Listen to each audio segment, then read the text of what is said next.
Kulendi.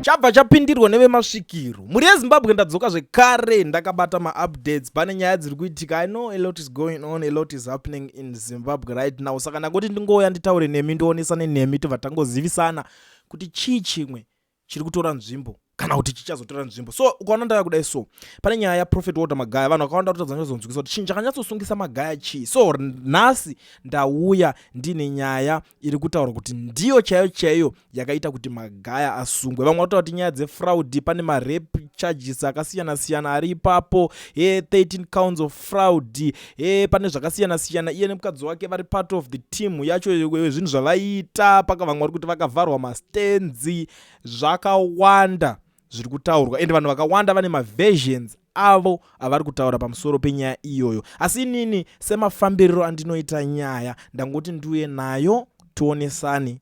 Kana muchinge maifarirawo kana muchinge mawirirana nethis version yandiri kuona, nyaya iyi iri kunzi yaonekwa paglass, masvikiro vapindira panyaya yacho. Pane vanonzi sekuru tembo veguruve, aiwa kasekuru tombe svikiro reguruve ava vagara vanongobudisa nyaya dzakawanda. I still remember last time pakambobudiswa futi imwe nyaya vachitaura nyaya yekwana Mutangadura kuti ndaona paglass zvazodai nyaya dzizhinji dzavanogara vachitaura handiti.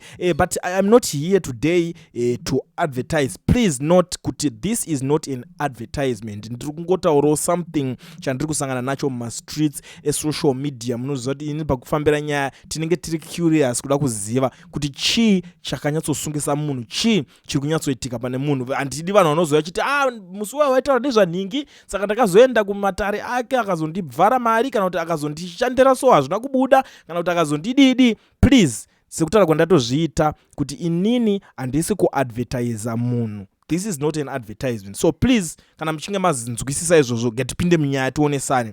Sekuru tembo svikiro reguruve, mashoko avari kubuda vari kutaura panapa vari kuti zvoni vazukuru mamuka sei. Nhasi ndauya nenyaya yaMagaya. Ndiri kuona ma-WhatsApp messages akawanda ari kubva kune vanhu vakawanda vachibvunza kuti sekuru tembo titarisirei pagirazi kuti mhosva dziri kupomerwa vaMagaya munhu waMwari ndedzechokwadi here. Vazukuru, ndine urombo nekunonoka kukupindurai. Semunhu ndinowandirwa, ndadzoka ndaita munhu mumwe chete, asi ndichaedza nepese pandinogona kuti munhu wese abetserekane. Vazukuru, ndatarisa nhau iyi pagirazi rangu rechivanhu zvandaratidzwa kuti mhosva dziri kupomerwa vaMagaya ndedzekufremerwa, ndedzenhema, asi kuti a deal went wrong between Magaya and Say Weakney Uchivayo, deal regold.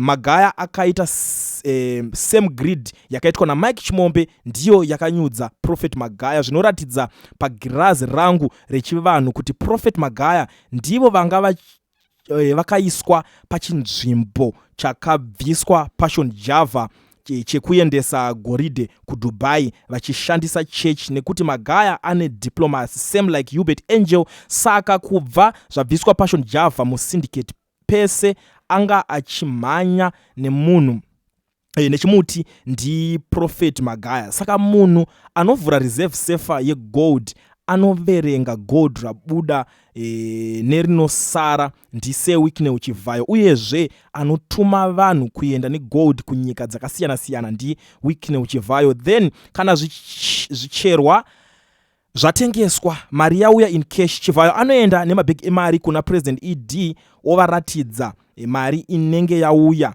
voita madhiri avo. Saka right handman waPresident ED munangagwa ndi Say Weakney Uchivayo. President havatomboziva kuti nhasi munyika macherwa mabhazi mangani egoridhe namadiamonds. Munhu anoziva zvese izvozvo nokunyora zvicherwa zvabva kumamine nezvicherwa zviri kuenda kunotengeswa, anonyora zvese izvozvo ndi Say Weakney Uchivayo. Saka Say Weakney ndiye ari kudya mari hombe yezvicherwa. President ED nevamwe vanodya mafufu, ari kudya mari hombe ndi Say Weakney Uchivayo. Paya paireva kuti ndakachibata kuti haunyepe position yakaiswa ndiye anodya kudarika vakuru, nekuti ndiye anotaura neMabaya pafone then wotuma vanhu vake kuDubai kuna Baya. Saka pamaprice egoridhe Weakney ndiye anoziva, President havazive chavo kutambira mabhegi emari vogovana chete. Saka ari kumhanya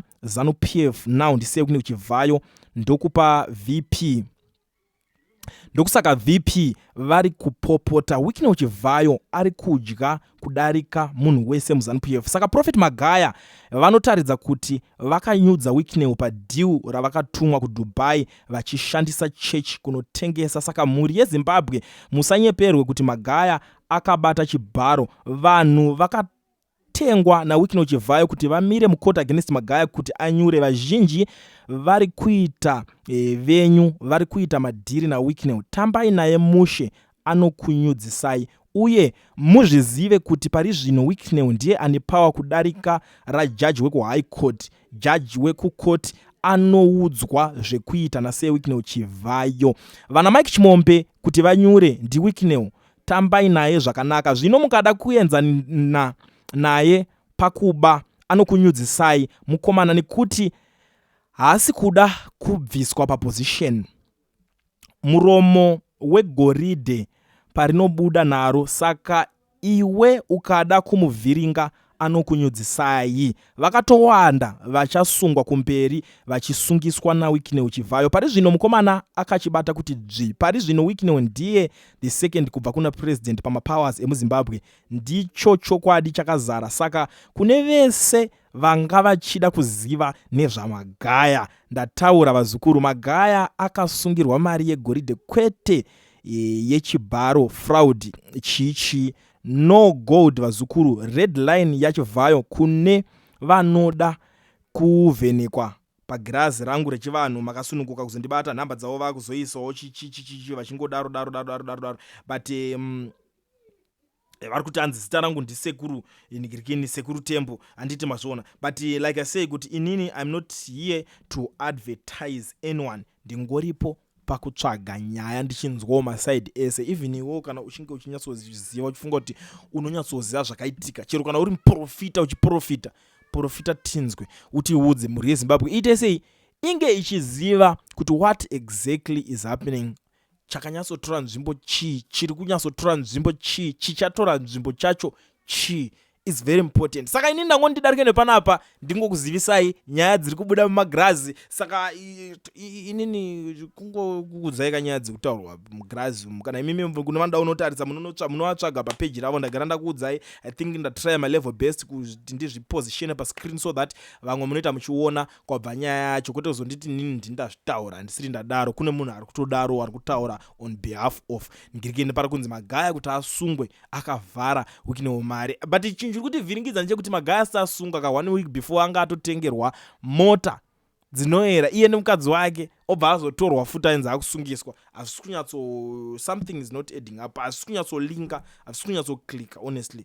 But amen, munoionawo sei nyaya, because zvakakosha kuti tinzwe masaidi ese enyaya kuti ari kunzi akasungiswa naChivhayo nekuti anga avhara uyu Nigirikini mari. Ende pazotaura kunzi anzi uyu anozo ndiye anotumwa kutamba front achizoshandisa vanhu vemachechi vachibuda negoridhe vachinotengesa. Uyai mucomment section tinzwe. Kulian TV, Team VAT. Asi vanhu vachishamsika. Kulian TV haichatsika. Saka subscribe wozolaika. Nechawana zvisapa nachichazosha. Everybody say Kulian.